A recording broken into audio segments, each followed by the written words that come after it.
Visual Studio Talk Show.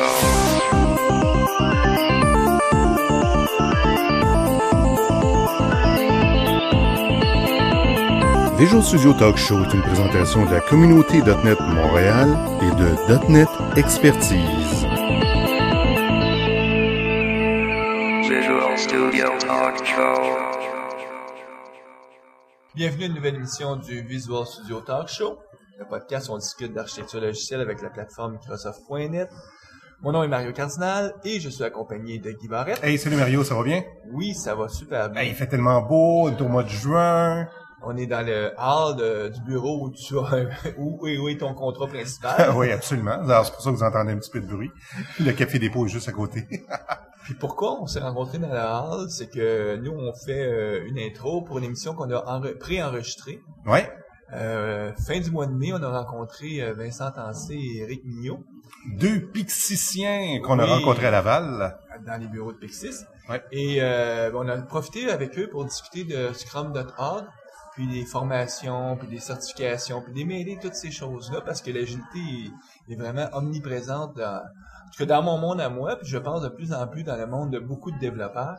Et se former puis apprendre des bonnes pratiques, c'est quelque chose qui devient de plus en plus nécessaire. Puis la Scrum.org est une organisation qui pousse ça. Et Vincent et Eric connaissent bien ce sujet-là, donc Absolument. on peut aborder ça. De t'inciter, toi, Guy, tu termines de ce contrat-là et tu pars en vacances, j'imagine?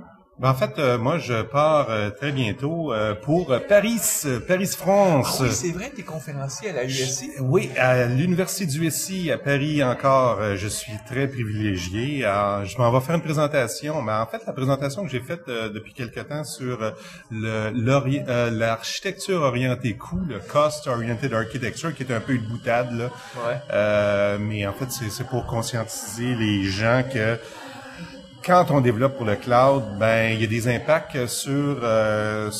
avec la façon finalement qu'on choisit de développer ou les API qu'on choisit d'utiliser dans le cloud, il y a des impacts au niveau des coûts. Ben oui. Alors, je m'en vais là-bas faire une présentation. Je suis très privilégié. C'est une conférence qui est prestigieuse là-bas. Une présentation de 20 minutes. Ah, oh. C'est quand même plaisant, tu vas travailler 20 minutes et tu vas passer une semaine? Parce que je pense que tu vas avec ta femme, donc tu vas prendre des vacances en même temps. Ah oui. Donc ça, c'est bien. Mais c'est pas évident. On n'est pas habitué en tout cas, moi, je suis pas habitué à un modèle de 20 minutes. Donc, synthétiser le discours pour que ça fasse du sens en 20 minutes, c'est un défi. T'as raison. Il y a un président américain qui avait dit, ou je sais pas si c'est un président américain ou si c'était Winston Churchill, qui a dit, si tu me demandes de parler pendant plusieurs heures, je me prépare pas. Si tu veux que je parle pendant 1 heure, je vais me préparer un peu. Puis si tu veux vraiment que je te parle juste pendant 5 minutes sur un sujet, là, je vais travailler peut-être une journée de me préparer, parce que synthétiser puis rendre les choses concises, c'est plus ardu que ça peut sembler à prime abord. Moi, Guy, écoute, je suis dans le dernier droit de la rédaction de mon livre. Peut-être que les auditeurs savent pas, mais en anglais, je suis en train de me commettre, donc d'écrire un livre pour Addison Wesley sur les spécifications agiles. Donc, comment connecter les exigences, l'architecture. On va sûrement vous en glisser un mot quand le livre va être publié. Donc, je suis dans le dernier droit. Ce qui veut dire que probablement, là, début août, là, je vais être à la recherche d'un mandat. Je lance le mot, c'est tout le monde qui cherche un bon architecte qui connaît les agilités, je pense que je peux être utile. Ceci étant dit, écoute, on va nous laisser la parole à nos deux invités et on va écouter justement l'entrevue qu'on a fait avec Éric Mignot et Vincent Tancé. Nous sommes dans les bureaux de Pixis à Laval, on est mardi le 24 mai. Je suis avec Guy Barrette. Salut Mario. Ça va bien? Ça va très bien, il fait beau aujourd'hui. Il fait beau et on est en fin de journée avec nous, nos deux invités, Vincent Tancé. Salut Vincent. Bonjour à vous deux, il fait très beau, c'est très agréable d'être avec vous. Et Éric Mignot. Salut Eric. Salut. Ça va bien? Ça va très bien, ça me fait plaisir de vous retrouver tous les deux. Oui, et puis maintenant, parce que c'est pas la première fois, Éric, tu fais une émission avec nous, mais c'est la première fois en tant que Québécois d'adoption, parce qu'à l'époque, on a fait des enregistrements avec toi, soit à Paris ou au Québec quand tu visitais, mais là, maintenant, tu vis au Québec à temps plein. C'est vrai, depuis juillet dernier, on a déménagé avec la famille, donc on a survécu au premier hiver. On attend encore le printemps, le 24 mai. Ouais. Mais c'est bien parti, là. Et Vincent, toi, c'est ta première émission avec nous. Oui, c'est la première émission avec vous. Et peut-être pas la dernière, hein, on va espérer. Écoute, la formule d'émission, c'est assez simple. Aujourd'hui, on veut parler de certification autour de Scrum, donc autour de l'agilité. Mais absolument, avant de parler du sujet, on essaie de brosser le portrait de nos invités, juste aider nos auditeurs un peu à se faire une idée de qui vous êtes, qu'est-ce que vous faites dans la vie. On est dans les bureaux de Pixis, c'est qu'il y a une raison assez simple, c'est tous les deux, vous travaillez chez Pixis. Des pixiciens qu'on dit, hein? C'est ça. Et Éric, toi, je sais que tu as participé à la fondation du bureau de Paris de Pixis il y a quelques années. Et là, maintenant, tu as décidé de venir vivre au Québec pour travailler au bureau de Pixis à Laval. Vincent, toi, ça fait plusieurs années aussi que tu es chez Pixis. Moi, ça fait 7 ans et demi. En fait, c'était en novembre 2003. Ça va vite, hein? Ça va vite, ouais. Oui, comme tu dis. Puis Pixis a fêté ses 10 ans il y a quelques mois. Donc, t'étais dans la troisième année, donc t'étais dans les premiers 10, 15 employés. J'étais le 9e employé. 9e employé, maintenant, la compagnie est beaucoup plus grosse. Bon, si on va y aller, on commence par Vincent.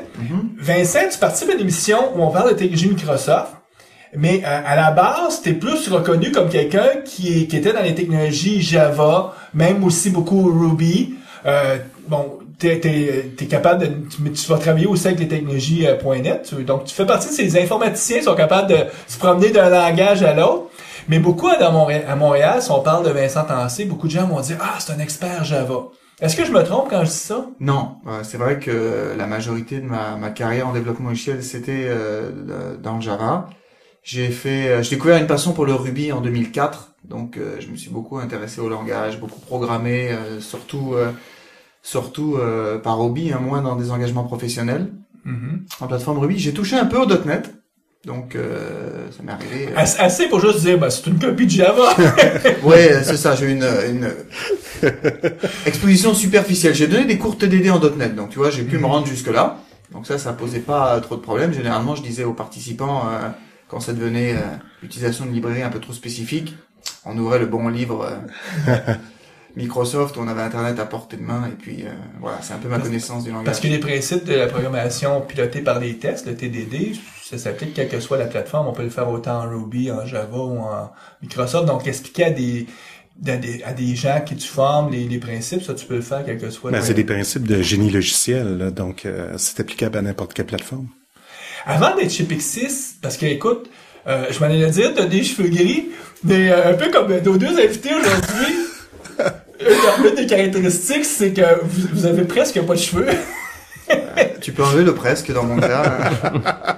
Moi, j'ai des cheveux gris, mais écoutez, ce que je veux dire par là, c'est que vous n'êtes pas diplômé l'année dernière, là, donc ça fait 7 ans que tu es chez Pixis, mais avant d'être chez Pixis, tu as travaillé dans des boîtes à Montréal, donc si tu me brossais vite ton parcours, Vincent. Alors rapidement, ça fait un peu plus de 15 ans que je suis dans le développement logiciel, donc je suis né en France, j'ai une formation d'ingénieur en informatique à la base. J'ai eu la chance aussi, un peu avant de m'engager à fond dans ma carrière professionnelle, de faire une formation en alternance, MBA en alternance avec une mission en entreprise. Donc ça a été riche pour...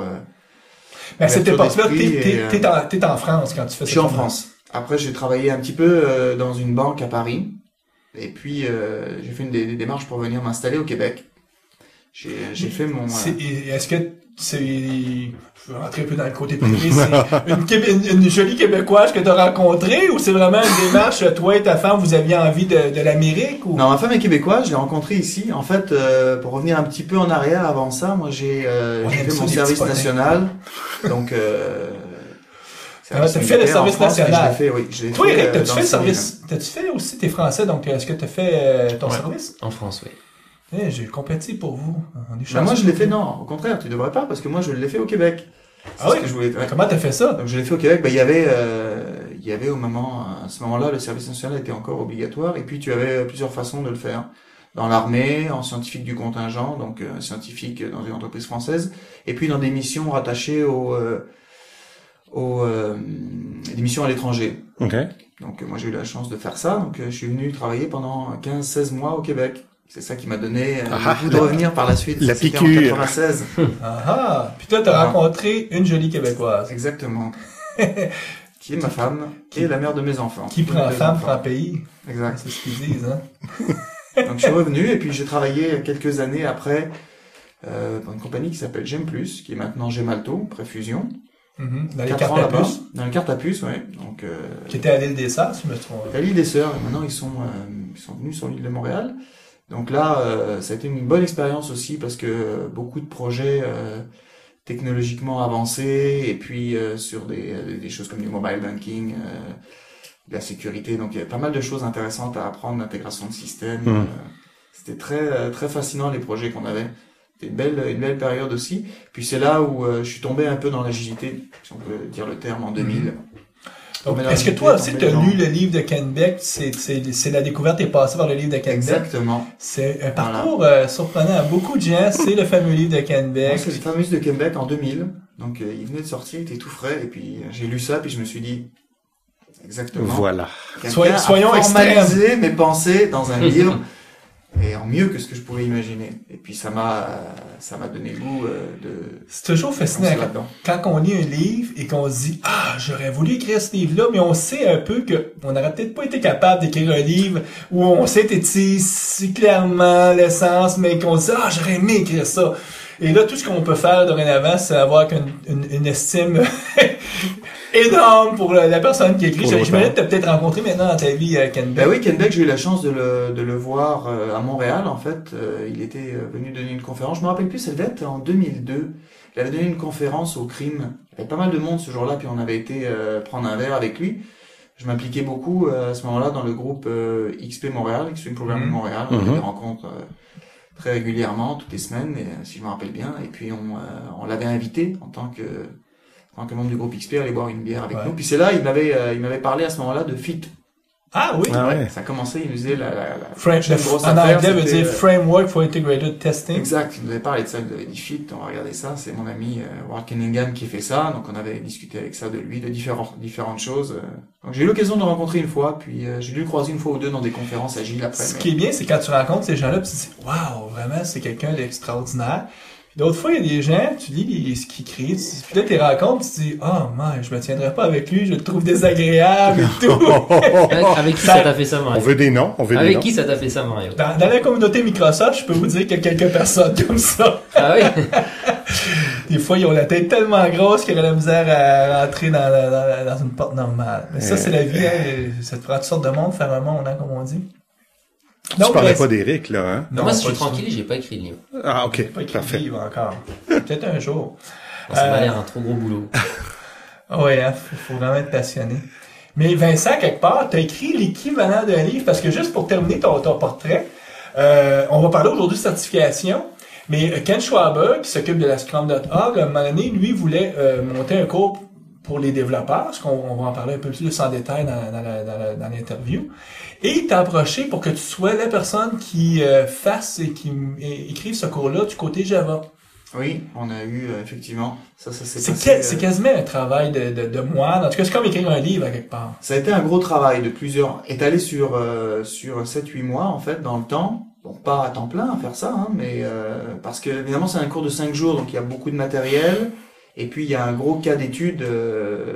Il faut monter un cas d'étude approprié pour que les gens puissent apprendre au cours de ces 5 jours-là de la façon la plus efficace possible l'ensemble des pratiques qui se raccrochent au développement logiciel itératif incrémental. Donc tu as parlé de TDD tout à l'heure, mais on va plus loin que ça, on parle de beaucoup d'outils, l'intégration continue, le rôle évidemment du source control, piloter le développement par les tests à tous les niveaux, donc pas seulement les tests unitaires, les tests d'intégration. Puis du côté Java, il y a encore un gros travail. Il y a un défi encore plus... En tout cas, moi je trouve qu'il y a un plus gros défi, parce que du côté Microsoft, les technologies pour le cas d'étude, du côté Microsoft, on peut prendre des technologies Microsoft et avec la loi de Pareto, dire ça couvre 80% de ce que les gens vont utiliser. Du côté Java, il y a pas, tu sais, par exemple, si tu as une couche d'accès aux données, ben là, laquelle tu vas prendre? Il y a plusieurs frameworks open source. Donc, comment tu fais ton injection de dépendance? Donc, tu avais tout à choisir. Puis à un moment donné, il fallait que tu arrêtes ton choix, puis il fallait que tu ailles vers ce qui était le plus accessible, le plus facile, mais sachant que ça ne pourrait pas plaire à tout le monde à un certain niveau. Effectivement, c'est le défi sur la plateforme Java, c'est-à-dire une multitude de choix. Il fallait s'arrêter sur quelque chose. Donc on a fait des choix en fait assez, on pourrait dire conservateurs. Comme tu le mentionnes, l'idée c'était de trouver une plateforme technologique qui touche beaucoup de monde, pour que les gens puissent se dire, bah, et moi, finalement, c'est proche de ce que je fais, et puis, ça marche là-dessus, je suis capable de le faire, donc, de le réappliquer au c'est la bureau. réalité, après, ouais. Donc, quand t'es capable de t'éloigner de ces choix, donc, on a tourné autour de technologie Spring. Donc, quand t'es dans un environnement dans lequel, toi, tu as fait d'autres choix, des choix un peu plus avancés parfois, je pense que c'est facile de faire la relation, ce que tu as appris dans le cours et comment tu peux appliquer ça, comment appliquer ça dans ton travail de tous les jours. Alors que le contraire a été plus dur. Ça, on avait fait des choix vraiment spécifiques avec des frameworks maison.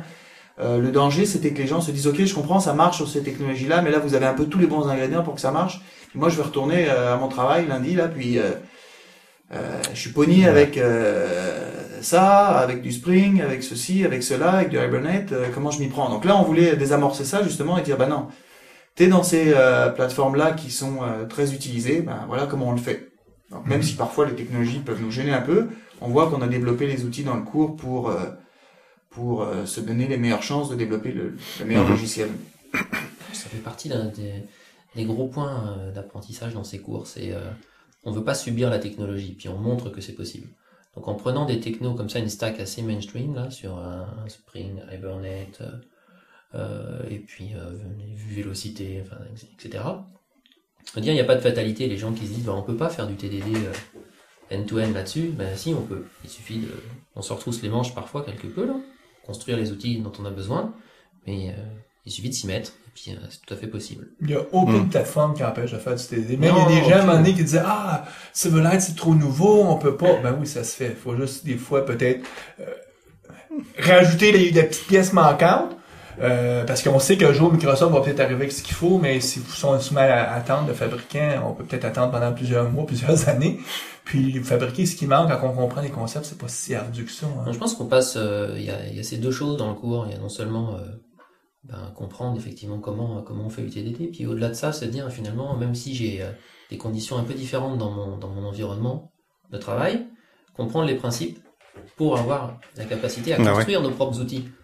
Donc c'est ces deux grandes idées-là qu'on explore. Le cours dont nous sommes en train de parler, le cours que Vincent a développé du côté Java, c'est le Professional Scrum Developer Course, je pense, PSD.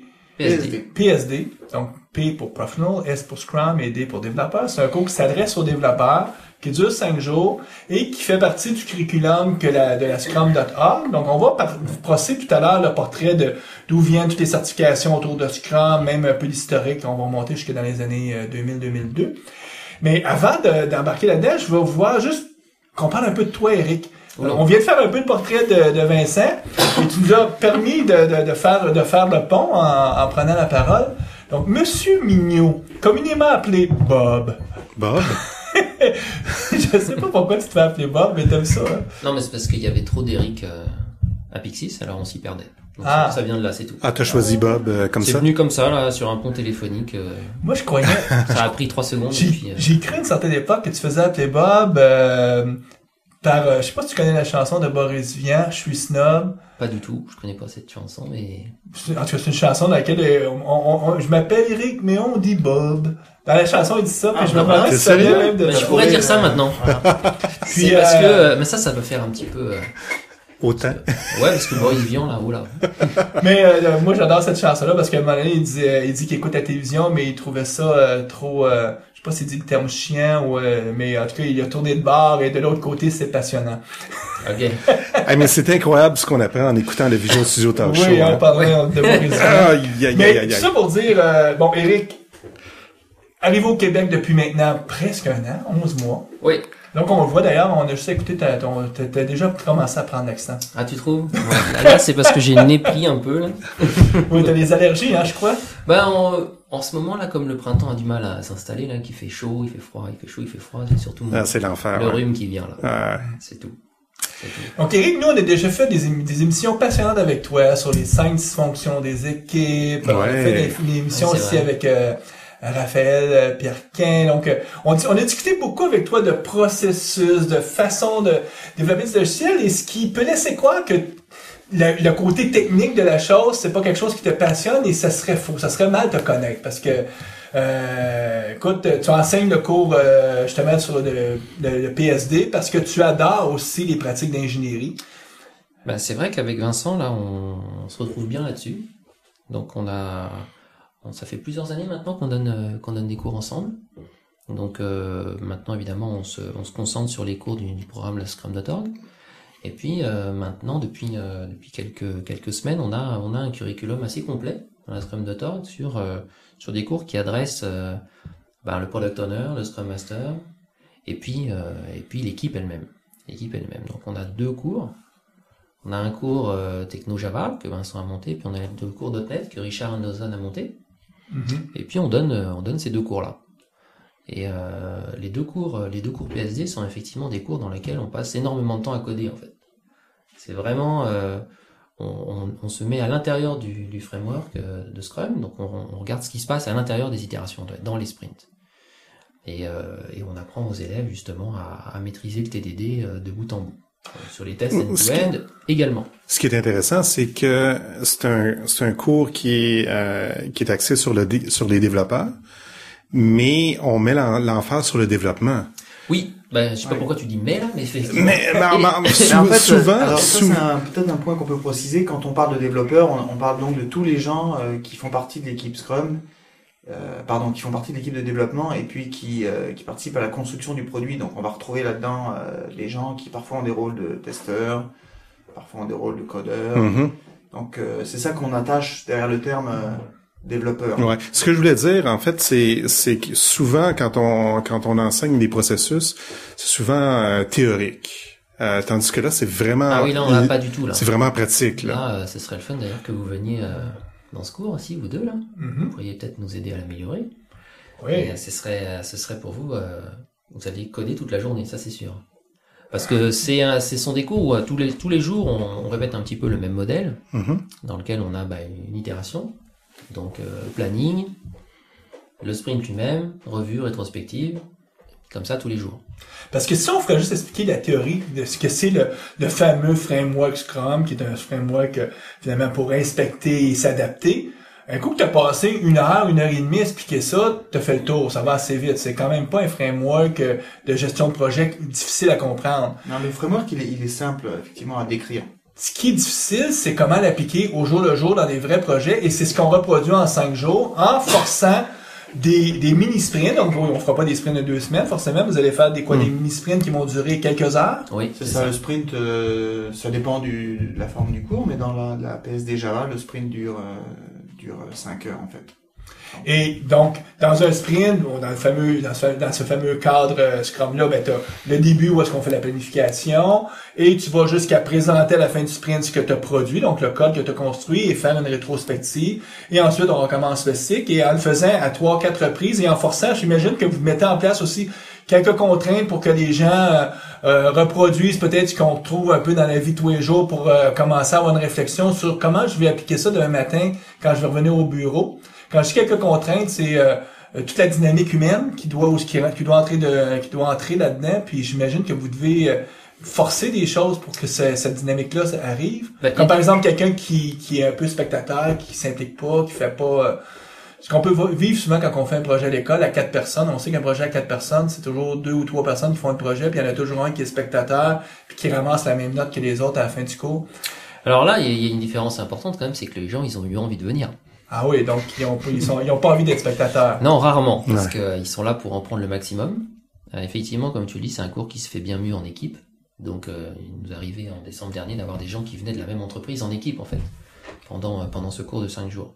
Donc là, on rencontre pas en fait des gens qui sont dans cette attitude d'attendre et puis de récolter le travail des autres. Là, ça n'arrive pas. Non, effectivement, pour revenir sur ce que tu disais, Guy, là, sur l'aspect et puis toi, Mario, sur l'aspect de Scrum, effectivement, en fait, ce cours PSD, il essaye de répondre à la question de qu'est-ce que ça veut dire de construire un logiciel terminé à chaque itération. Donc ça, c'est la règle de Scrum, comme tu disais tout à l'heure, le framework simple. Donc ça, c'est la question simple que tu dis, qui est à l'intérieur de cette heure dans laquelle on décrit Scrum très rapidement. Donc on dit cette petite phrase sibylline, c'est que l'équipe construit un logiciel terminé chaque itération. Et puis la PSD, on explore qu'est-ce que ça veut dire et comment on fait ça. Donc c'est sûr qu'à partir de là, les contraintes dont tu parles, il va y avoir le niveau de qualité qu'on va imposer aux élèves. Les élèves ne partent pas avec Greenfield, comme on dit, from scratch. Là. On leur propose déjà une application qui est dans un certain état de qualité, avec une couverture de tests de 100%, avec des tests système, end-to-end, complet. Donc il ne s'agit pas de dégrader notre belle application. Nous, on agit à la fois en tant qu'instructeur dans ce cours, mais également en tant que client du cours, client du code. Donc évidemment, ça fait partie des contraintes. Alors ça tombe bien parce qu'ils sont là pour apprendre, et donc ils sont pas du tout saboteurs. Mais l'idée, c'est qu'à partir avant chaque itération, on va leur faire une démonstration d'un point clé qu'on va leur proposer d'apprendre pendant l'itération. Ça va aller de de faire du test pour, par exemple, trouver l'origine d'un bug, mais également pour augmenter les capacités d'une base de données de façon incrémentale, et puis les fameux tests web end-to-end. Donc ça, c'est tout, c'est ça le type de contraintes qu'on propose aux élèves, qui sont en fait des thèmes pour chaque itération, qui leur permet d'apprendre des nouvelles choses à chaque fois. Nous, on a monté un backlog également qui sert de source de travail pour l'équipe, qui est monté spécifiquement pour maximiser l'apprentissage. Donc, on leur fait travailler sur des petits éléments de backlog qui les emmènent dans des aspects spécifiques de l'apprentissage, test unitaire par exemple sur les technologies de vue qu'on a choisies, ou alors ça va être plutôt refactoring de base de données avec les tests d'intégration qui correspondent. Donc, on les guide comme ça à travers le backlog dans leur apprentissage. Et puis ça devient de plus en plus tu veux, on va commencer par des choses assez localisées, assez focalisées sur des aspects spécifiques, et puis au fur et à mesure qu'ils avancent dans le cours, chacun des éléments de backlog qu'ils vont livrer va les emmener à avoir de plus en plus large, et puis on arrive à la fin du cours dans lequel les participants se lancent dans l'amélioration ou le développement d'une nouvelle feature en mettant ensemble toutes les choses qu'ils ont appris depuis le début de la semaine. C'est ça qui est bien avec en 5 jours, le but c'est d'optimiser les apprentissages des participants, des étudiants. Moi, là, j'aurais envie de vous poser la question, ce type de formation-là, beaucoup de gens vont dire, ben écoute, il me semble dans l'industrie ça existe, on appelle ça un cours, une formation. Pourquoi ça s'appelle certified? Donc pourquoi on parle de formation certifiée?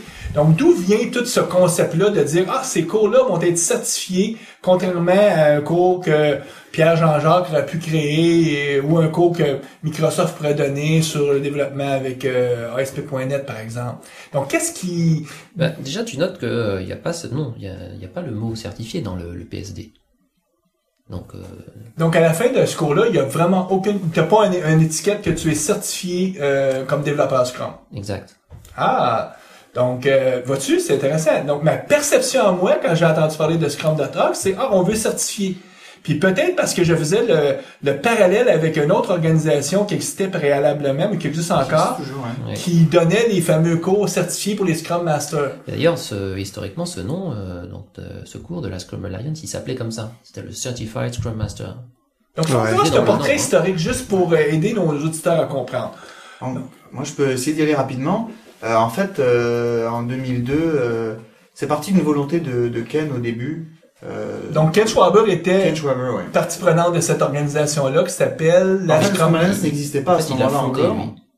Et il est parti d'une volonté au début de dire moi je veux plus d'exposition de Scrum au marché, et puis je vais commencer à faire des partenariats avec d'autres formateurs pour leur laisser utiliser mon matériel, et puis de commencer à monter une communauté comme ça. Et il a également libellé son cours Certified Scrum Master Course. Donc après, on sait que l'industrie en général est friand quand même de certification. C'est pas nouveau. Microsoft en propose beaucoup, le PMI en propose. Il y en a dans beaucoup. Ça doit répondre à un besoin. Donc ça répond, je pense, à un besoin des employeurs simplement de pouvoir avoir c'est comme des diplômes, d'avoir tu sais que la personne a suivi un certain parcours, qu'elle a eu un enseignement qui est contrôlé, donc elle en a retiré probablement quelque chose. Donc c'est sûr que ça teste des connaissances, ce genre de certification-là. Certaines... Ça doit valider aussi une idée qu'on se fait de la formation continue. Continuer à magasiner des diplômes. Ouais.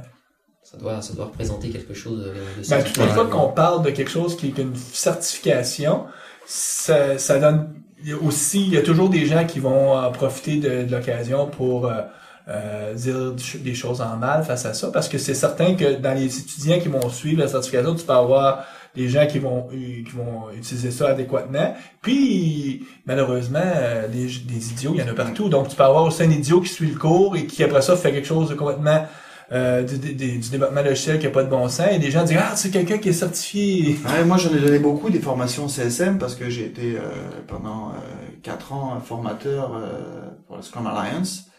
Et c'est là que j'ai connu Ken en 2003, c'est lui qui m'avait certifié Scrum Master à Montréal. Et puis là, j'ai appris à mieux le connaître, à travailler avec lui. Et en fait, lui a un peu tiré les leçons de ce travail-là qu'il a fait avec le Scrum Alliance quand il a parti Scrum.org en disant, je voudrais remettre l'emphase sur améliorer le développement, le monde du développement logiciel, puis avoir un programme. Lui, il avait depuis un certain temps, il n'arrivait pas à faire ce programme-là avec la Scrum Alliance. L'idée d'avoir une certification pour développeurs, d'avoir un programme pour développeurs. Okay. Donc là, en 2002, il y a cette fameuse formation CSM, Certified Scrum Master, qui naît. Et pendant plusieurs années, beaucoup de gens se font certifier. Toi, tu l'as eu en 2003. Moi, j'ai passé cette certification en 2006. J'imagine que tu l'as passé, toi, à Paris avec François 2006, 2007. Oui, mais il faut pas cracher dans la soupe non plus, quoi. C'est-à-dire que, je dis pas qu'elle est mauvaise, on sait pas ce que ça aurait donné sans, bien sûr, mais toujours est-il que la CSM a fait quand même le marketing de Scrum pendant plusieurs années. Ah oui, et aujourd'hui Scrum est la méthode la plus utilisée, probablement parce qu'il y a eu tout ce programme-là. Écoute, pendant longtemps, c'était la formation à aller chercher là. Pendant quelques années. Là. Alors, ce qui a fait beaucoup, parce qu'on l'a vu dans la communauté, même Agile, ce qui a fait beaucoup grincer les dents de plein de gens, même des amis proches, c'était que, en fait, historiquement, la CSM donnait une certification juste parce que t'étais dans le cours pendant 2 jours. Ouais. Là, sans juste le fait d'être là, tu pouvais prétendre mettre un logo CSM. Tu peux prétendre après ça que t'étais un Scrum Master et que tu pouvais aider une équipe à vaguer dans un projet de plusieurs millions de dollars avec beaucoup de complexité, puis dire, je suis certifié. Après, c'est sûr que le bon sens se perd parfois. T'as suivi un cours de 2 jours, essayer de relativiser un petit peu. Et ça, c'est quelque chose que Ken a voulu corriger avec Scrum.org en disant déjà, écoute, déjà la certification, ça doit valider les connaissances, donc il faut un test solide. La Scrum Alliance a essayé pendant, puis j'étais dans Scrum Alliance à ce moment-là, il y a eu 2 ans de discussion. Entre le moment où cette idée d'avoir une certification est sortie, les discussions avec les trainers, donc là, on est dans les années 2005, 2007, 2008, 2009, pour finalement sortir une certification qui pendant longtemps était complètement optionnelle. Donc tu la réussissais à tout coup. Là, j'en ai pas redonné moi depuis le début de l'année, donc je sais pas où ça en est, mais quand je l'ai donné les dernières en janvier, c'était encore ce cas de figure où finalement une certification, 30 questions très simples, vraiment très très simples. Et puis tu réussis à tout coup, donc pas très intéressant pour valider les connaissances des gens. Donc Ken lui est reparti en disant je veux dissocier l'aspect certifié des connaissances. Donc il y a un examen, un assessment en anglais, il appelle ça, que tu peux suivre après le cours évidemment, mais que tu peux aussi acheter indépendamment du cours. Donc dissocier l'aspect je suis un cours qui me prépare et je passe un examen qui valide un niveau de connaissance. Puis il y a plusieurs niveaux d'examen aussi et par rôle. Donc dans l'ordre chronologique, la Scrum.org, elle est créée en 2009 par Ken Schwaber. Pendant l'été, oui. Et avec une philosophie différente de ce qui existait antérieurement. Comme tu dis, essentiellement, il va toujours avoir des cours, mais le cours ne te donnera pas un titre de certifié. Il faut que tu passes les fameux examens, les assessments, pour homologuer que tu as compris les bagages de connaissances nécessaires. Puis comme tu dis, tu peux passer ces examens-là sans forcément avoir fait de la formation, parce que si dans ton travail pratique, tu as acquis les connaissances. D'ailleurs, beaucoup de gens vont commencer par faire l'assessment pour comprendre où sont leurs faiblesses, puis après ça, peut-être faire un parcours adéquat dans la Scrum.org pour venir compléter leur formation. Est-ce que je me trompe quand je dis ça? Non, c'est correct. Ajouter aussi qu'il y a par exemple, il y a un des tests qui est gratuit. Le Scrum Open, qui est d'ailleurs hautement recommandé de passer avant de venir au cours. Donc ça te permet de savoir... faire le point même avant de rentrer dans le cours, te dire, au fait, j'en suis où, qu'est-ce que je connais de Scrum, et puis ça t'aide même à te poser des questions, finalement, je vais aller chercher quoi dans ce cours? Je voudrais apprendre quoi d'autre que je sais pas encore? Donc c'est vraiment quelque chose qu'on recommande aux élèves avant même de venir. Donc en 2009, Ken met en place à Scrum.org Et le premier cours qu'il décide de faire, c'est un cours qui cible les développeurs. Parce que justement, il voulait se ramener peut-être à la source de qu'est-ce que c'est livrer du logiciel fonctionnel, du logiciel construire du logiciel qui fonctionne. Et là, il met en place ce fameux cours PSD. Donc toi, tu vas rapidement, Eric, tu vas aller suivre les formations parce qu'il décide de faire les cours, un cours spécialisé du côté Microsoft et un cours spécialisé du côté Java. On a la chance d'avoir Vincent qui a été la personne qui a créé le cours du côté Java. Eric, toi, tu es allé suivre la formation auprès de Richard Donaldson qui lui a monté ce cours-là dans le monde Microsoft. Oui, exact. J'étais à Paris. Donc début des années 2010 ou 2009. C'est tout début 2010 en fait. Et dans les premières personnes qui se font en fait, on était dans la bêta. Donc c'était une bêta du cours et puis il avait fait une première session à Redmond peut-être, puis une autre en Australie, puis il venait à Paris, puis j'étais avec d'autres futurs trainers qui venaient d'un peu partout d'Europe. C'était assez sympathique, hein. Il y avait des gens qui venaient du Portugal, de l'Angleterre, de la Pologne. Ça c'était en janvier, hein. Ça c'était en janvier. Tu te rappelles comment s'appelait le cours à ce moment-là? Est-ce qu'il s'appelait déjà Professional Scrum Developer? Il me semble que oui, parce que c'était un Train the Trainer à l'époque. Et il me semble que ce cours-là n'avait pas changé. J'ai un souvenir, nous on a rencontré Ken Schwaber, je suis allé avec François et à Boston, c'était en décembre 2009, et puis on avait eu cette discussion, on avait commencé des discussions sur le cours Professional Scrum Developer Java, et puis je sais que j'ai pas la mémoire très très fraîche sur ces événements-là, mais je me rappelle de cette discussion dans laquelle ils cherchent un nom. Chercher un nom. Et puis moi je pense à la série Professional, tu sais, de Rocks, là, les rouges. Et je suggère ça à Ken. Alors c'est pour ça que je te posais la question, Eric. Il me semble que oui, est-ce qu'il l'avait déjà avant décembre, ou en tout cas. Donc tu vois, pour dissocier aussi le nom, on n'est plus dans le nom certifiant, on est dans le nom professionnel. On veut vraiment adresser la profession du développement logiciel, cette ambition de dire on va faire une profession avec des façons de faire, partager les meilleures pratiques qui sont reconnues, et puis c'est une idée qui fait son chemin maintenant, hein, depuis une petite année là. Vous voyez dans la communauté agile cette idée que finalement est-on vraiment une profession? Les informaticiens, les développeurs, les ingénieurs logiciels. On devrait faire ce qu'il faut pour être une profession. C'est ça. Est-ce que vraiment on est une profession, et puis comment on définit une profession? Donc c'est tout à fait dans l'air du temps de se poser ces questions-là. Et puis la réponse de Scrum.org, c'est de se dire en fait nous on veut donner des billes pour améliorer cette profession, si c'en est une. Et sa première contribution à ça, c'est ce programme PSD. Faut bien se dire qu'il a passé une dizaine d'années à enseigner Scrum, et puis que dans la Scrum Alliance, il n'y avait pas forcément cette idée qu'on pouvait enseigner aussi qu'est-ce qui se passe à l'intérieur des itérations. Il y avait quand même beaucoup de CST, c'est-à-dire des traîneurs de la Scrum Alliance, qui étaient sur cette track de se dire, mais finalement, grâce aux rétrospectives, l'équipe va découvrir ce dont elle a besoin pour être capable de livrer du logiciel terminé à chaque itération. Puis avec cette formule-là, effectivement, ça laissait beaucoup de place à l'apprentissage, mais il y avait beaucoup de personnes qui se retrouvaient frustrées parce qu'ils disaient, oui, mais vous pourriez nous aider à aller plus vite. Vous pourriez partager des bonnes idées qu'on a sur les bonnes pratiques. Effectivement, ça laisse place à l'interprétation de chacun, tandis que là, si je comprends bien, dans la nouvelle formation, c'est qu'on couvre cet aspect-là. En tout cas, dans la PSD, oui. Dans la PSD, clairement. La PSD, on répond à la question du comment. Et on dit le comment en étant assez directif. Par exemple, on ne suggérera jamais à une équipe de commencer à faire du développement premier et d'écrire les tests à la fin, ce que encore beaucoup trop d'organisations font, parce que le cours est très directif en disant, écoutez, vous devriez piloter votre développement avec des tests. Et on enseigne la bonne façon de le faire, la façon qui a été documentée et publicisée.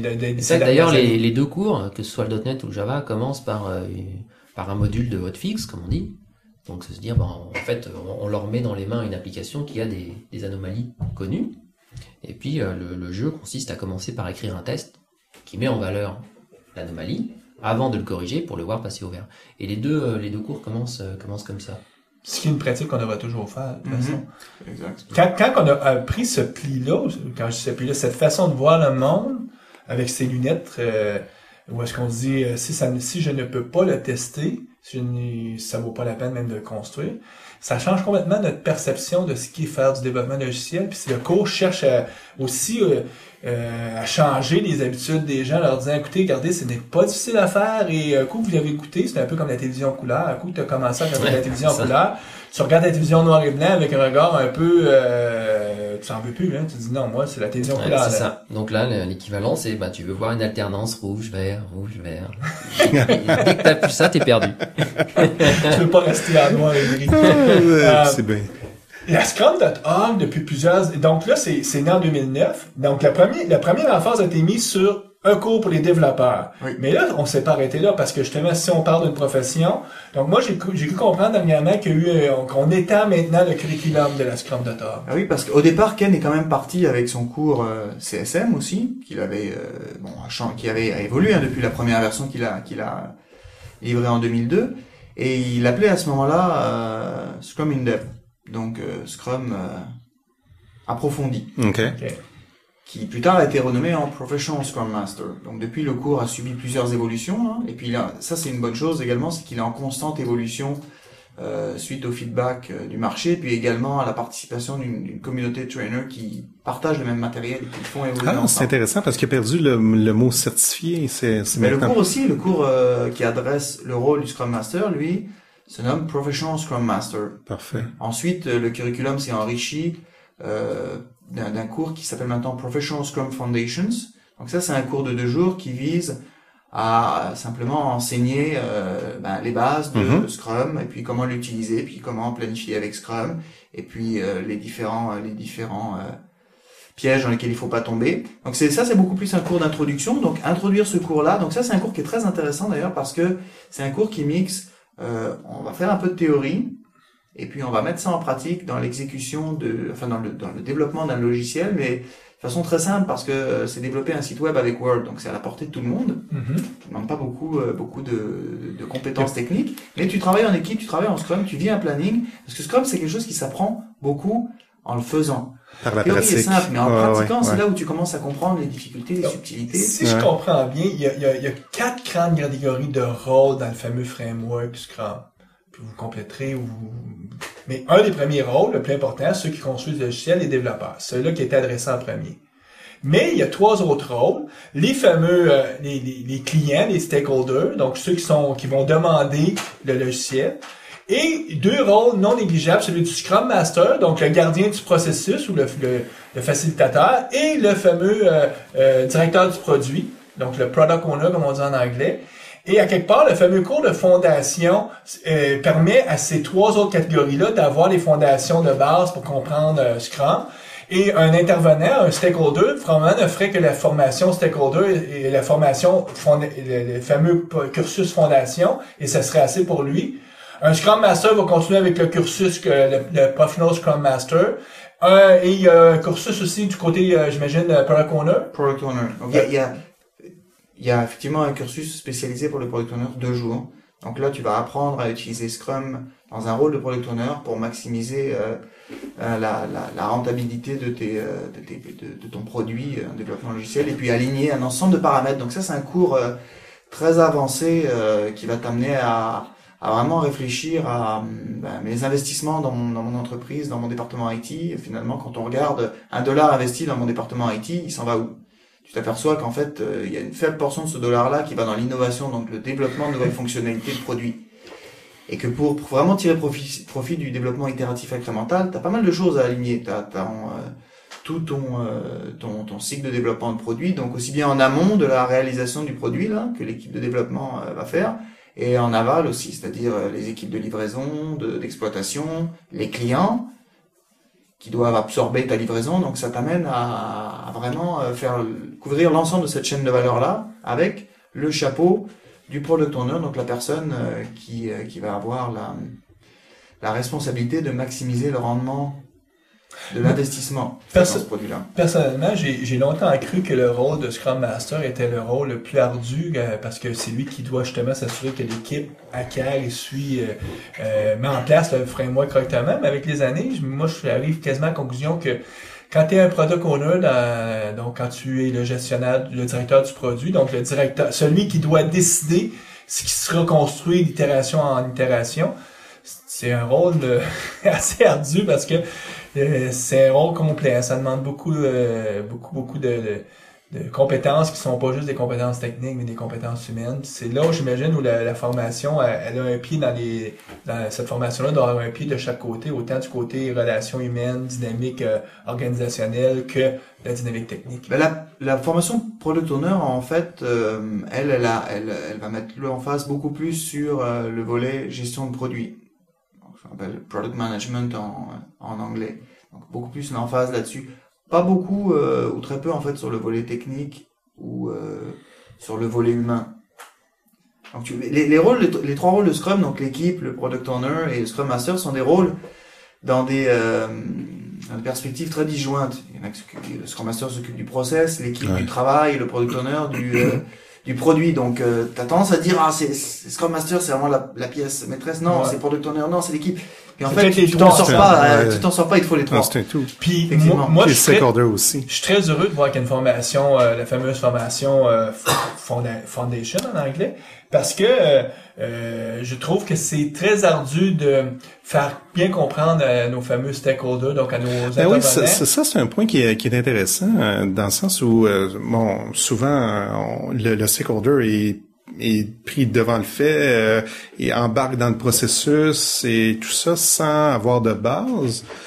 Donc le fait d'avoir une formation qui répond à ce besoin-là, c'est intéressant parce que ça permet aussi au stakeholder de bien comprendre dans quoi la personne est finalement embarquée, souvent bien malgré elle. Donc ça, c'est un cours qui s'adresse à toutes les personnes qui vont travailler avec une équipe Scrum ou faire partie d'une équipe Scrum, s'interfacer avec une équipe Scrum. Donc ça fournit aussi les bases pour que dans les cours Product Owner et Scrum Master, on puisse discuter de sujets avancés. Et typiquement, c'est comment je joue mon rôle de Scrum Master dans différentes situations. Au contact de l'équipe ou au contact du Product Owner, dans telle situation ou telle situation de Sprint Planning, dans telle ou telle situation qui pourrait survenir dans Sprint Review. Puis revenir sur les principes fondamentaux de Scrum et puis tes responsabilités associées à ton rôle et puis te dire c'est quoi la bonne posture adoptée à ce moment-là. Peut-être je m'avance trop, mais j'imagine que on sait dans les grosses organisations, absolument t'as un groupe qui s'occupe de tout le bureau de projet, t'as le bureau d'architecture, qui eux autres souvent regardent des équipes qui veulent faire de l'agilité quand c'est nouveau pour eux, traitent de façon avec un regard sceptique, mais aussi souvent, les gens n'aiment pas le changement. Donc, ça peut être une façon aussi pour ces gens-là d'aller comprendre ce qu'il faut comprendre sur l'agilité pour après ça se dire, OK, il y a une raison pourquoi les équipes décident de solutionner les problèmes en utilisant une technique agile, c'est parce qu'on veut embrasser le changement, c'est-à-dire qu'on veut reconnaître que tout va changer perpétuellement. Et un gestionnaire de projet, en tout cas, un gestionnaire de projet intelligent va reconnaître qu'il n'existe pas qu'un seul type de projet. Il existe des projets où il n'y aura pas de changement en cours de projet. Donc ça se gère très bien avec les techniques classiques de gestion de projet, qui sont dirigées par un plan. Est-ce que tu en connais? Oui. Par exemple, une migration de Exchange Server 2007 à Exchange Server 2010. Si le besoin ne changera pas en cours de route, le client te demandera, donc ce genre de projet-là, tu peux faire un plan de projet, le suivre, et c'est probablement la façon la plus économique de faire le projet de cette façon-là. Probablement, si la situation n'est pas trop complexe, donc ça veut dire pas suffisamment d'incertitude, tu contrôles assez bien ce qui va se passer, tu peux analyser en amont et puis tu te trompes pas. Donc peut-être le genre de projet que tu décris, oui. Puis ce genre de projet-là, faire un plan le jour 1, puis de le suivre, c'est ce qui est le plus rentable. Économiquement, mais dès que tu as du changement, faire ça, c'est ce qui est le plus aberrant. C'est que là, tu vas avoir beaucoup de demandes de changement et ça va coûter une fortune et tu n'arriveras pas à ta cible. Et reconnaître d'entrée de jeu qu'il peut y avoir une autre catégorie de projets qui sont des projets avec des besoins émergents, des besoins qui sont en perpétuel changement. Quelqu'un qui est dans un bureau, par exemple un bureau de projet, de reconnaître ça et de dire, ces types de projets-là, on va les gérer avec Scrum et on va accepter qu'ils soient gérés en Scrum et on va les intégrer dans notre cadre global d'entreprise. C'est le défi qu'aujourd'hui beaucoup d'organisations doivent relever. Et moi, je suis content de voir qu'il y a une formation de base parce que ça peut permettre à ces gens-là. De la même façon, je ne sais pas si vous avez entendu parler, mais même le PMI, le Project Management Institute, qui ont annoncé une formation, une certification sur l'agilité. Donc, entendu parler de ça. Ça fait toutes sortes de bruits. Il y a des gens qui le voient La communauté négativement. agile. Moi, je dis juste que c'est la c'est la plus belle marque. La reconnaissance. Que l'agilité est maintenant reconnue pour ce qu'elle est. C'est-à-dire qu'on n'essaie plus de la tasser et de l'éviter. On dit, elle existe. Il y a des projets qui ont besoin de ça et on va même les institutionnaliser dans nos pratiques. Parce que grosso modo, les bureaux de projet, ce qu'ils aiment, eux autres, c'est institutionnaliser et avoir des processus reproduisibles, predictable en anglais, donc comment on dirait ça en français? Prévisible. C'est ce qu'ils cherchent. Et quand on leur donne des cadres pour ça, ils sont bien heureux. Donc, à quelque part, c'est le fun qu'on arrive là, tranquillement, pas vite. Puis, c'est quand même intéressant de voir que la Scrum.org, d'année en année, bonifie. Est-ce que vous voyez, vous autres, à long terme, d'autres cours qui vont se greffer à la Scrum.org? D'autres, déjà, il y a le cours Foundations, il est assez nouveau, date de cette année.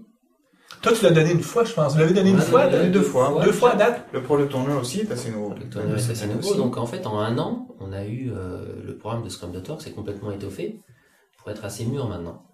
Donc, avant d'en inventer d'autres, là, ce qu'il faudrait d'abord, c'est que on est vraiment, on passe d'un modèle dans lequel, finalement, lorsqu'on voulait apprendre Scrum, on avait une seule formation, à un modèle où on comprend que, en fonction de ce qu'on veut apprendre, on va aller suivre un cours différent. Ça, c'est une approche différente. Et c'est plutôt là-dessus qu'on va se concentrer cette année. Et essentiellement, ce qu'on peut s'attendre, c'est que les gens, finalement, suivent beaucoup plus de ce qu'on appelle la PSF, là, Professional Scrum Foundations, qui correspond beaucoup mieux, finalement, à ce dont les gens ont besoin. Beaucoup de personnes qu'on voit arriver dans la formation Scrum Master, en réalité, c'est pas des gens qui sont venus pour apprendre à être Scrum Master, ils sont venus pour apprendre Scrum. Et puis, il y avait rien d'autre que cette formation-là, qui s'appelait historiquement CSM, puis PSM.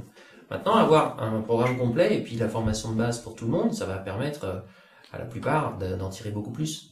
Et j'imagine aussi que le coût d'entrée est moindre parce que, par exemple, pour une formation de développeur de 5 jours, il y avait quand même un prix que pour beaucoup d'organisations où des fois, quand on les fait réfléchir sur c'est quoi la valeur des choses, se rendre compte que c'est peut-être pas cher, mais le premier réflexe, c'est de dire, voyons donc, c'est beau.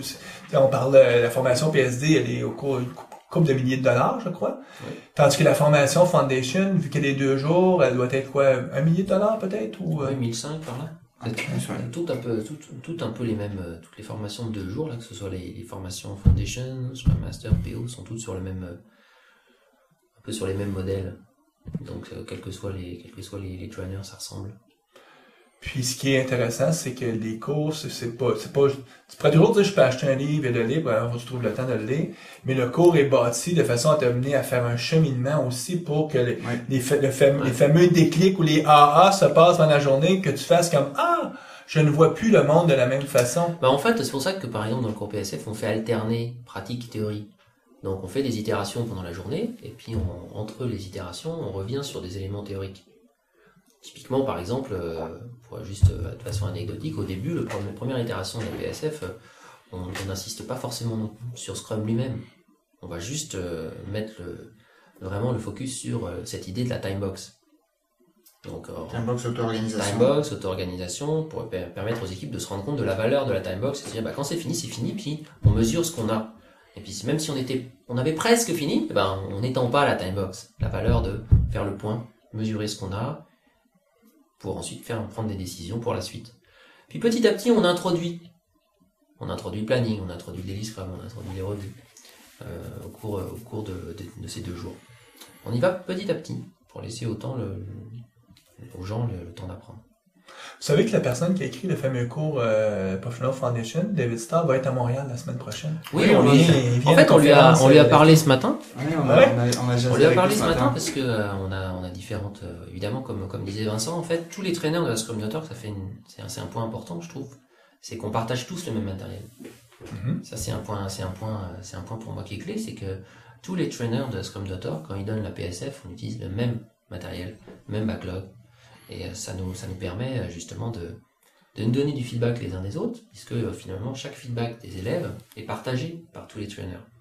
Donc d'améliorer le cours. C'est le processus d'amélioration continue. Un exemple de ça, quand on a donné la formation PSF avec Eric, là, ce mois-ci, Alors, on a communiqué avec David Starr juste après en lui disant, regarde, on a remarqué ça, on voudrait améliorer telle section, voilà les suggestions, on lui a envoyé une liste d'améliorations qu'il a intégrées au matériel par la suite. Donc, il y a une bonne, ça c'est quelque chose de vraiment, je trouve qu'il apporte beaucoup de valeur au programme. Un autre exemple, c'est l'évolution du cours Professional Scrum Master. On est en discussion en ce moment, et puis c'est de ça qu'on discutait avec David aussi ce matin, c'est dire, comment on peut amener ce matériel, maintenant, avec l'introduction de la PSF, comment on peut amener ce matériel un cran au-dessus. Donc, le mettre un peu plus avancé. En fait, ça de façon à ce que on supprime les duplications qu'il peut y avoir entre les deux cours. Puis peut-être même à terme avoir un Scrum Master 1 et un Scrum Master 2 avec un cours plus avancé, parce que c'est ça l'évolution de ce cursus-là, c'est qu'il va... déjà, lorsque tu es dans la PSF, là, et puis lorsqu'on aura remanié, donc d'ici juste avant l'été, remanié le PSM, on aura justement cette idée d'avoir une base commune pour tout le monde, pour pouvoir dans la PSM se concentrer vraiment sur le rôle du Scrum Master, en considérant que le Scrum de base, là, toutes les personnes qui viennent là, ils savent déjà. Est-ce qu'on peut même, à terme, imaginer que le cours développeur va rapetisser en durée et va demander aux gens de faire le cours de Foundation à la base? C'est tout à fait... Parce qu'aujourd'hui, c'est un cours par lui-même, mais il pourrait être réduit... C'est possible. C'est possible. Ça pourrait être un parcours, un cheminement logique. C'est des choses sur lesquelles on se penche en ce moment. Voilà. Puis en faisant ça, c'est que tu augmentes aussi le volume de gens qui suivent le cours de fondation et ça l'aide parce que un des défis aussi, c'est d'avoir des formateurs un peu partout à travers la planète. Si tu donnes un cours une fois par année, tu as de la misère à voir ça comme étant en anglais, on dirait une business donc que ça soit rentable économiquement pour une organisation de le faire. Tandis que là, si tu as plus de volume, ben tu vas donner le cours à plusieurs occasions. Je dirais que je connais pas de traîneurs, la Scrum Doctor qui font de la formation leur seul business. Hein. Absolument, c'est le cas. C'est rare que quelqu'un ne fait que ça, mais faut que ça soit quand même un élément qui génère assez de revenus pour que les gens disent je vais continuer à le faire et tout. Je vais m'investir là-dedans. Ouais. Chez Pixis, t'as quoi, au moins 20%, 25% qui est relié à la formation, parce que Pixis a plusieurs, donne du conseil en coaching, du développement et formation. On a peut-être pas maintenant, pas 25%, je dirais moins que ça. On a surtout quelques éléments qui nous aident en fait qui facilitent notre participation. Déjà, on est sur le même fuseau horaire que Boston, ça nous aide à nous synchroniser avec... c'est tout bête, hein, mais effectivement, lorsqu'on a envie de parler avec personne de Scrum Doctor, que ce soit Ken ou Alex, c'est facile. Comme on parlait ce matin avec Alex, on est sur la même heure, c'est facile à synchroniser. Il y a d'autres traîneurs en Nouvelle-Zélande, évidemment, le défi est tout autre. Ouais, hein. Ne serait-ce que pour se joindre et se parler physiquement. Donc ça nous facilite la vie, évidemment. Et puis ça fait quelques années déjà que le sujet nous titille l'esprit, donc évidemment c'est pas trop une contrainte pour nous de participer à améliorer le contenu parce que à chaque fois qu'on donne cette formation, on a une nouvelle idée. Pour terminer l'entrevue, moi j'aimerais vous demander, les employeurs, eux, aiment ça avoir la fameuse certification. T'es un individu certifié, je peux t'engager, je suis certain. Donc avec le modèle Scrum.org, comment on peut quand même aller chercher ces certifications-là qui sont demandées souvent par les employeurs, ou en tout cas si on veut avoir la reconnaissance? C'est très simple. Déjà, garder en tête que ça n'a rien à voir avec les cours. C'est-à-dire que tu vas sur le site, Mario, Guy, tu dis j'ai envie de passer les différents tests. Tu t'inscris, tu payes $100 pour le premier, et puis tu passes le test. Ça se passe comment? Le premier, c'est un test essentiellement QCM, donc questions choix multiples en ligne. T'as quelque chose comme 80 questions pour une heure de timebox. Une timebox. OK. Et puis, tu as le résultat immédiatement, sous la forme d'un pourcentage. Donc, réussir cet examen, c'est avoir 85%, au moins. Ce qui ressemble beaucoup au fameux modèle Microsoft de certification qui est aussi à peu près ça, 85% avec des questions à choix multiples. C'est ça. Ensuite, ça te donne accès à d'autres examens lorsque tu as réussi celui-ci. C'est la porte d'entrée. C'est la porte d'entrée. Et ensuite, tu continues comme ça ton parcours et puis après, ce que t'en fais, c'est toi qui choisis la valeur que tu donnes à cet examen. Donc, si je vous comprends bien, un praticien qui, lui, vit au jour le jour dans des projets, ne fait que utilise Scrum depuis plusieurs années, pourrait décider qu'il voit pas pourquoi il irait suivre les formations parce qu'il sait déjà en tout cas, il peut présumer qu'il connaît déjà les contenus. Il pourrait juste passer les examens, aller chercher ses certifications et pouvoir dire, si c'est un consultant, par exemple, j'ai ces certifications-là. Et il peut peut-être découvrir que, en faisant les examens, que, il y a des pans de murs qui l'ignorent complètement du domaine parce que c'est souvent... Effectivement. Et, d'ailleurs, pour mentionner, le premier examen est question à choix multiple. On a le résultat immédiatement. Le deuxième, c'est différent. On a une part de rédaction, en fait. Donc, des situations qui sont décrites comme un énoncé, et puis une rédaction libre qui est dans laquelle en fait on décrit comment on réagit. C'est pour ça qu'il y a un montant d'associé, c'est que là il y a un vrai individu qui va lire ce que tu écris. Là on n'a pas le résultat immédiatement, mais en fait c'est Ken qui les corrige. Il n'y a pas assez de volume aujourd'hui parce qu'un jour peut-être s'il y a trop de volume, il va falloir qu'il y ait des mini-Ken. On a parlé, c'est vrai, à un moment donné de se les partager entre trainers, entre certains trainers, les corrections pour alléger un peu son travail. Ça, c'est l'examen qu'on appelle PSM2. Donc c'est vrai que c'est important de préciser, les examens sont décorrélés des cours. Tu peux suivre le cours, puis souvent quand tu passes le cours, t'as un droit à l'examen. C'est bien de le faire. Tu peux aussi acheter ce droit à l'examen indépendamment. Est-ce que comme c'était le cas, c'est un montant que tu dois à ce moment-là payer à tous les ans, ou c'est le coût pour l'examen et ensuite t'as le titre tu payes une fois. One shot. Donc ce qui est bien quelque part. Mais après c'est comme d'habitude, si ça dépend comment tu veux utiliser ce résultat-là. Tu dis moi j'ai eu l'examen Scrum Master disons en 2010 et puis j'ai fait 90%. Peut-être que si tu as ça sur ton CV et puis qu'on est en 2020, la personne à qui tu vas montrer ça va dire t'es gentil mais ça a évolué depuis ça. Les pratiques techniques ont évolué. Ouais, effectivement. Alors, ça dépend toujours de que veut en faire la personne et puis ça va être une réponse individuelle. Mentionnez également qu'il y a des examens pour la partie développeur évidemment. Ah oui, alors c'est des examens différents. Il y a des examens Scrum Master à 2 niveaux. Niveau 1, niveau 2, il y a les examens Product Owner à 2 niveaux, niveau 1, niveau 2, puis il y a les examens développeurs. Et ça serait intéressant de voir, parce que vu qu'il existe des certifications aujourd'hui qui ciblent les développeurs dans le monde Microsoft, j'ai ouï dire, je ne sais pas si ça sera le cas, mais que à un moment donné, Microsoft va avoir à se poser la question, est-ce que ça vaut la peine de continuer à avoir ce type d'examen-là à côté et peut-être mettre toute leur bille du côté des fameuses certifications. C'est sûr qu'il y a, évidemment, Ken a travaillé avec Sam Buchenheimer sur le programme PSD. Sam Buchenheimer, c'est une des personnes assez haut classées chez Microsoft. Oui, et il se synchronise assez régulièrement là-dessus, et puis Sam est connecté à la liste des trainers, donc il est dans ces réflexions-là. C'est pas quelque chose de disjoint, donc on peut s'attendre à ce que ça arrive effectivement. Alors, il y a un dernier point sur la certification que je voulais faire. Je pense que ce qui est important aussi pour Ken Schwaber, c'est de s'assurer que la certification, l'examen en fait plutôt, l'examen est un examen solide. Donc passer l'examen avec 85%, c'est quand même un gage que tu as des bonnes connaissances pour l'examen PSM1 et puis tu as une certaine pratique pour le PSM2 parce qu'il faut décrire comment tu agis dans certaines situations. Donc ça c'est aussi pour se démarquer d'un peu des frustrations qu'il a eu avec la Scrum Alliance, dire cet examen-là, il a une valeur pour un employeur. Ça dit cette personne-là, elle comprend bien le framework. Scrum. Puis les questions, c'est nous qui les faisons, donc croyez-moi, elles sont pas faciles. Puis on peut penser aussi que l'examen peut changer, aussi évoluer. Il évolue tout le temps, en fait, ne serait-ce que parce que, par exemple, à chaque fois qu'un traîneur devient traîneur, sa première action, c'est d'ajouter 1 ou 2 questions aux examens. Alors avec une revue de tous les autres. Ouais. C'est la façon de faire ta marque, de dire, regardez, je sais de quoi je parle. Regarde, cette question, c'est la mienne. Ouais, j'ai laissé 2-3 questions. Puis ça aussi, ça empêche les certifications papier, comme on dit, où les gens vont apprendre par cœur les questions et réponses.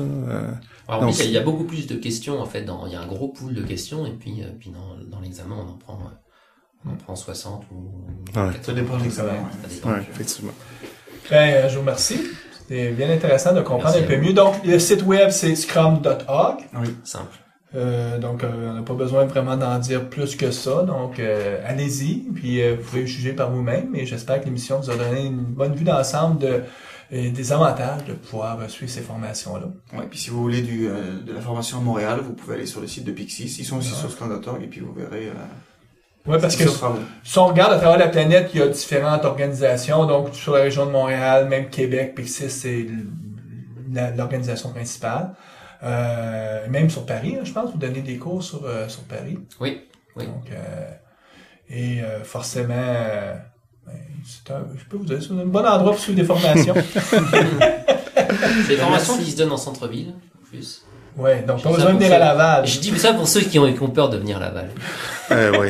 Ici, En fait, on enregistre à Laval, là. on a resté à Laval et on est pour s'en venir ici tout à l'heure parce qu'on est en fin de journée, on s'est retrouvé pris dans le trafic. Donc c'est sûr que nos deux compères ont un gros sourire et donc Merci d'avoir fait le déplacement. Ben nous on va terminer l'entrevue ici. Puis merci encore. Merci, messieurs. Merci à tout le monde. Assistez aux rencontres de la communauté .NET Montréal afin de parfaire vos connaissances des technologies.net et afin de faire du réseautage. Pour l'agenda des rencontres, veuillez consulter le www.netmontréal.com. .NET Expertise est un réseau de consultants indépendants et experts dans les technologies Microsoft.net. N'hésitez pas de consulter un de nos experts en visitant le www.net-expertise.com. Les actualités avec Guy Barrette. Hey, ça fait longtemps qu'on n'a pas fait d'actualité parce que ça On fait... fait un peu moins de show parce que je suis dans la rédaction du livre, puis on a réduit un petit peu la cadence. On va recommencer de manière... Puis moi aussi, j'ai été un petit peu busy ces derniers temps. Alors, écoute, les grandes actualités qui sont sorties depuis à peu près 6 ou 8 semaines, c'est évidemment l'annonce de Windows 8 par Microsoft. Et Microsoft n'a pas tout annoncé, hein, parce que ce qu'ils ont dit, c'est qu'au niveau du développement, JavaScript et HTML5 allaient être prédominants. Puis on sous-entendu aussi que C++ allait être aussi prédominant. Mais c'est à peu près tout parce que ils ont annoncé une nouvelle conférence. C'est ça, la conférence Build qui va avoir lieu au début septembre. Ouais. Où nous deux nous sommes inscrits, on va être là. Parce Ouais, que ouais. c'est dans notre domaine, c'est important de suivre vraiment ce qui s'en vient. Donc cette conférence-là va permettre justement de savoir la stratégie exacte de Microsoft concernant tout ce qui est le développement. Ouais. Moi, mon guess feeling, là, c'est que... Puis d'ailleurs, sur ton blog, tu faisais part que si tu regardes la stratégie au niveau de l'interface utilisateur, que ce soit le téléphone Windows 7, le Windows 8 ou le Xbox, c'est la même stratégie d'interface. Ouais, Elle absolument. est basée sur les tuiles, la convivialité. Et ce qu'on sait, c'est que Windows 7, la plateforme pour développer, c'est Silverlight.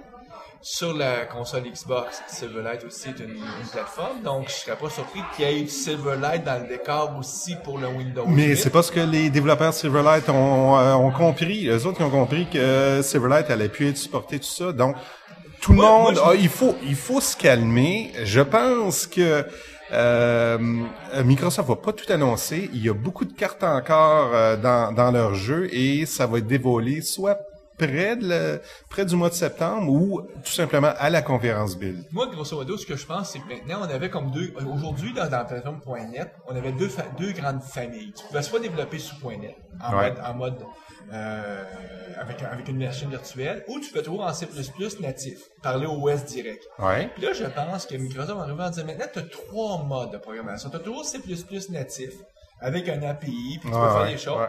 Tu vas avoir un mode, justement, avec une machine virtuelle, qui pourrait être un Silverlight, mais qui sera peut-être pas un Silverlight, qui va être basé sur du XAML.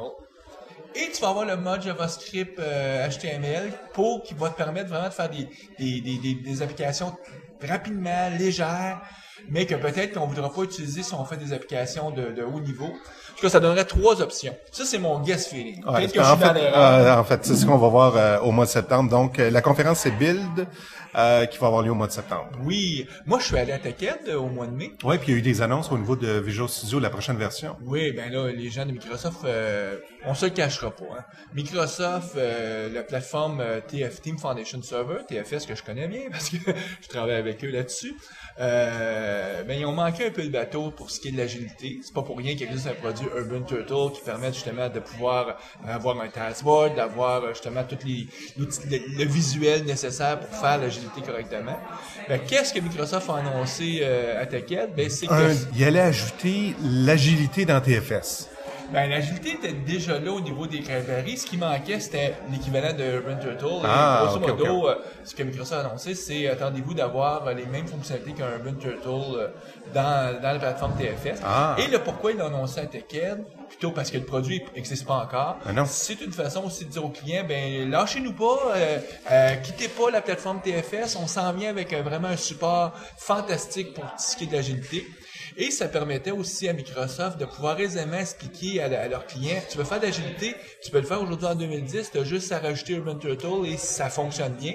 Puis d'ailleurs, c'était assez surprenant de voir l'intérêt des gens auprès de kiosques TFS et beaucoup de questions autour de justement comment je fais Scrum. On m'y redirigeait toujours en disant Mario, voici un client potentiel parce que il a besoin d'Urban Turtle. Et effectivement, c'était une conférence intéressante. Donc ça va être Visual Studio 2012 en quelque part. Ils n'ont pas appelé 2012, non, ils l'ont appelé VNext. VNext. Donc, est-ce qu'il va y avoir un nouveau nom? Est-ce qu'il y a quelque chose d'associé? Peut-être aussi un lien avec le Windows 8 qui s'en vient. Ah, on va peut-être avoir plus de nouvelles à build. Peut-être que ce Visual Studio-là va prendre... tu sais, j'ai fait des jokes il y a quelques semaines ou quelques mois quand je parlais que il y avait cette conférence-là, justement, Build s'appellerait peut-être la conférence banane parce que ça serait le nom du produit.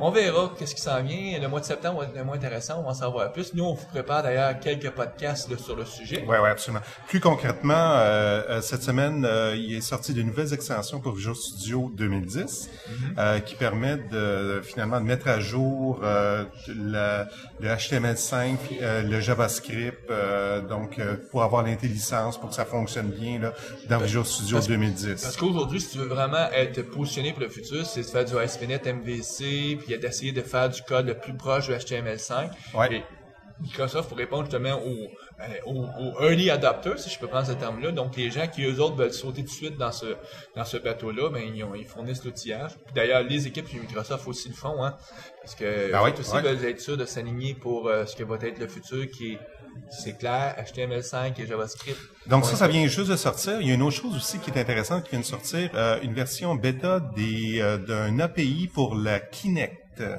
Ah! Ouais, beaucoup d'intérêt pour créer toutes sortes de choses, d'interfaces ou d'applications qui utilisent la gestuelle et la voix. Donc, l'API est en mode bêta et est disponible pour la création d'applications non commerciales. Okay, donc, c'est pas probablement un projet de recherche encore. Là, oui, en fait, on peut le downloader de Microsoft Research. Ah, okay. Donc, effectivement, c'est sa recherche. Mais je pense que l'intérêt est là pour... je pense que Microsoft a créé un petit bidule qui est winner, là, qui est vraiment potentiel. Champion. Ah ouais, absolument. Potentiel avec ça. Ouais. Ben écoute, nous, il nous reste un show.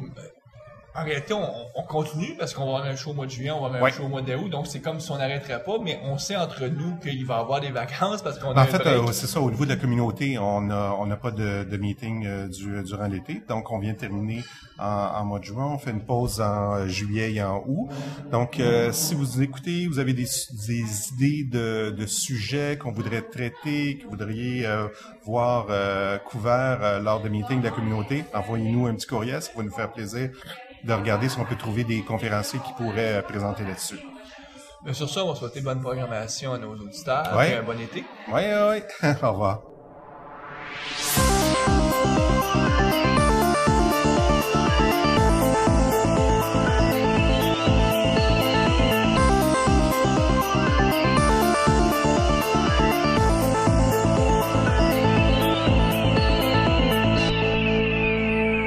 Visual Studio Talk Show.